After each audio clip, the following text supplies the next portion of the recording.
Prime Minister, should Australia have resumed funding for UNRWA, or should it now be stopped again after 9 staff from the aid organisation were sacked overnight for their involvement in October 7?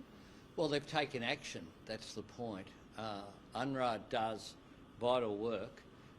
We resumed funding on the basis of the strong steps that had been taken to ensure that there was integrity in UNRWA operations. We paused those operations until we received those assurances that the integrity would be secured, and it is a good thing that the United Nations have taken this action. We know that the events of October 7 were appalling, and we unequivocally condemn them, as would all who value human life.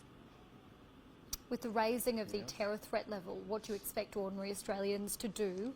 And could a further escalation in hostilities in the Middle East add to any dangers here? Well, we want to see a de-escalation in the Middle East. We've made that very clear.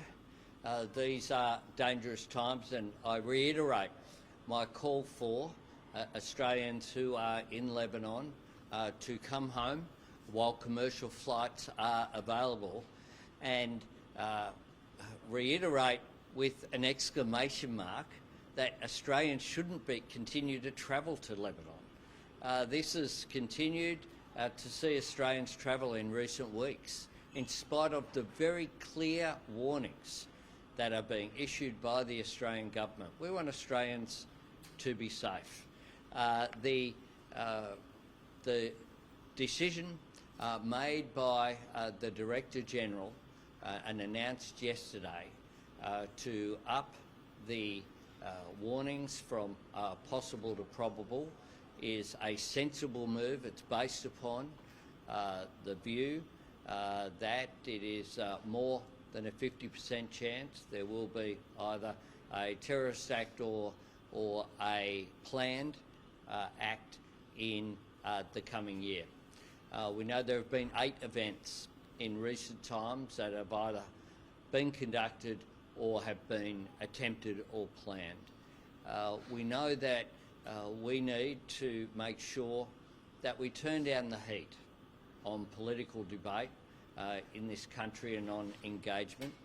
Australians should be able to go about their everyday activity. The Director General made that very clear, and I have every confidence in the work that our security agencies do. Of those 8 events, 4 have occurred in New South Wales.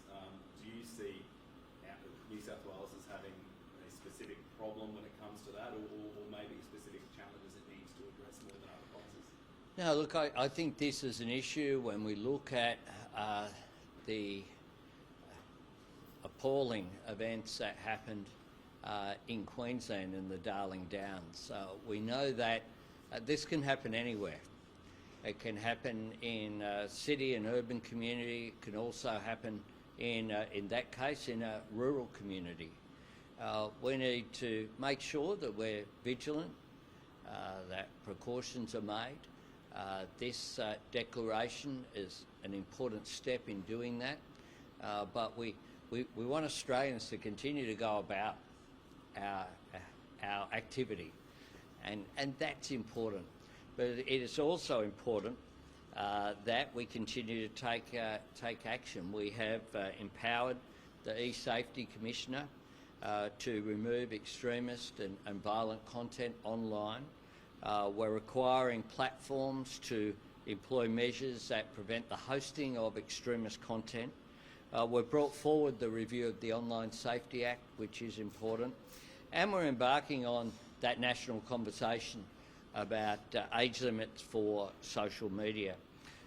We also are engaged in our national intervention program.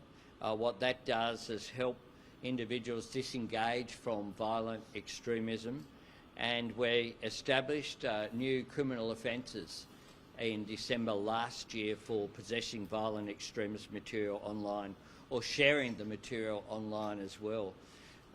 We know that the world is a difficult place in 2024, and we'll continue to work with authorities, but work with each other as well. This is something that we all have a responsibility in whatever vehicles we are, including in the media, to make sure that we don't engage in activity designed to cause tension, that we're responsible in how we engage, in the language that political leaders are using, but also in the way that things are reported is important as well.